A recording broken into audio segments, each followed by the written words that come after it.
Hi everyone, Kelt here, bringing you my thoughts on the British royal family, and today I'll be talking about Harry and Meghan and Invictus.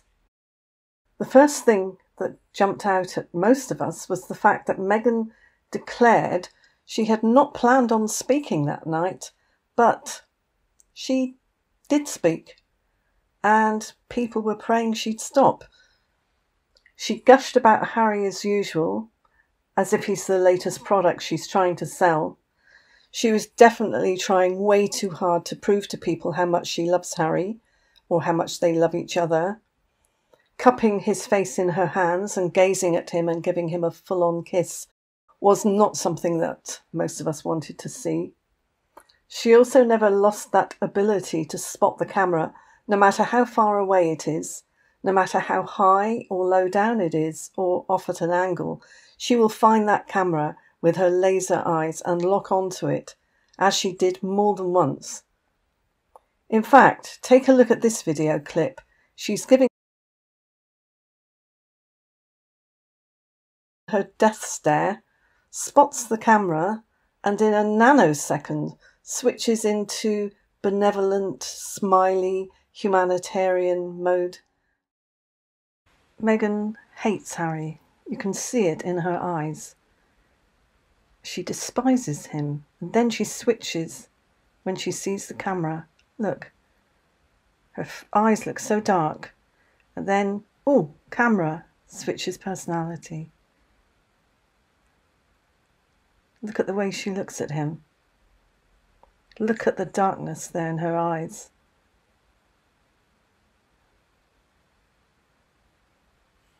I wonder if Harry has ever seen any of these videos of her where she's looked at him like this.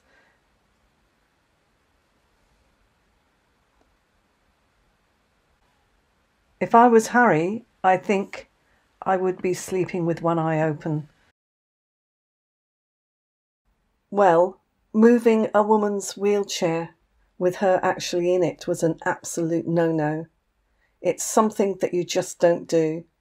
You ask before you move someone's wheelchair, as it's an extension of who they are. It's such a personal thing.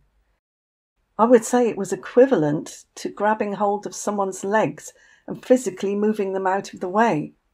You're grabbing the wheelchair, which is their means of getting around. Meghan was doing this to get this person lined up for a photo. How absolutely thoughtless and insensitive. The woman froze when Meghan did this, and other people around looked quite shocked. And the golf cart scene, and it was a scene of this movie that's playing out. It was an absolute joke. Meghan shuffled up to be next to Harry. Harry is moving or leaning away from her. She's clapping like a seal. It's their version of the Pope mobile, and it was hilarious.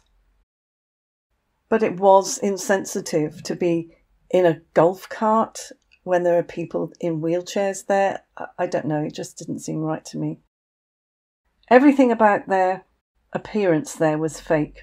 Meghan thought she was at the Oscars. And why did they think that people wanted to see them kiss? Invictus is supposed to be about the athletes, not them. And there was one YouTube comment on a channel that I saw which made me laugh, and I quote, "Harry I like, because even though he's weighted down by a rotting albatross, he still defaults to his royal training in decorum." I can't pronounce this person's name, but it's there in the screenshot. Absolutely brilliant. It was also suggested that she was a little inebriated, some even saying that she was high and was rubbing her nose just a little bit too much, and in that sort of way. And she did get very bright-eyed and manic right after she sniffed her finger. And I'll just play this video clip for you to see what you think. I think she got quite manic after this.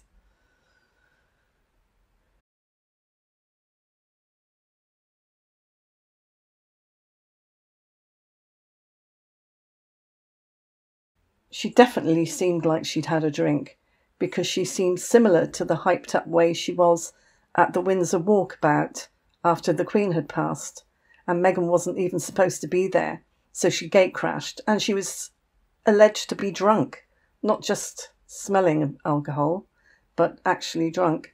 And this was apparently why Catherine was having a real hard time riding in the car with her or even standing near her.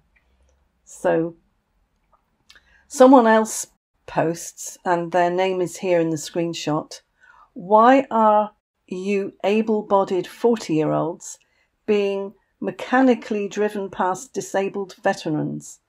The optics and the laziness are absolutely appalling." And I totally agree with that.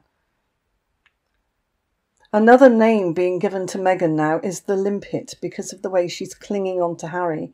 She did this a lot during the games, and it's obvious that she's trying very hard to go back to the beginning of their relationship visually, when she just never let him go, but she's actually gone to the extreme this time.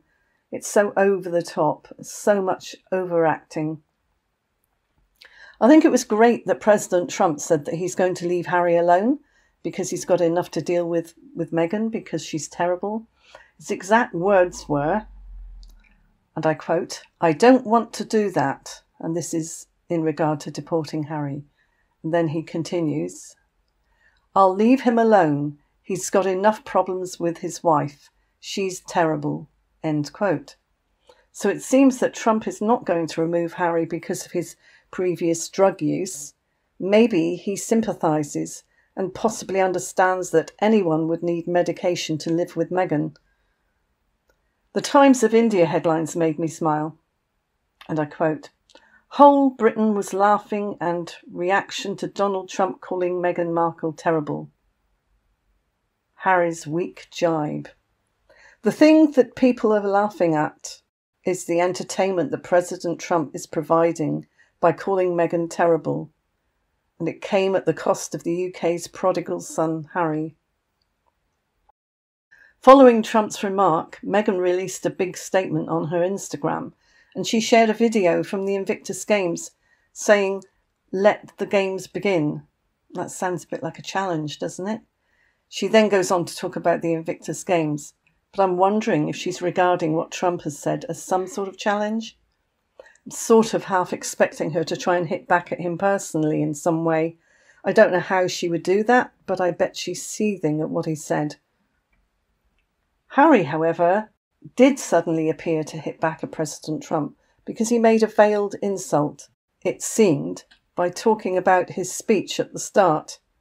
He referred to moral weakness, and many believed it was in reference to President Trump, which is pretty rich coming from Harry, considering his own morality regarding his family. It was also noticed that Tom Bower was at the Invictus Games and probably there to get material for his next book. Can't wait. The UK Invictus team were there and seemed quite angry with Harry. His speech was quite provocative, especially the bit where he says that he made a promise 10 years ago to help his fellow comrades heal. There were some angry faces there at that point. And no wonder. Many are appealing for Harry to leave the Invictus Games, as he's not really qualified to help anybody heal, and all he's doing is prodding their wounds, as an insensitive way, as his wife is, by pushing people's wheelchairs around. What are your thoughts on this? Let me have your comments, and if you haven't already, like, subscribe and ding the bell to get an alert for my next video, where I'll be talking about Harry and Meghan's connections to US aid and how their connections and their past are coming back to haunt them. I said a year ago or more that everything would come out, and it is. So make sure you subscribe. Thanks for watching, and I'll see you in the next one. Bye.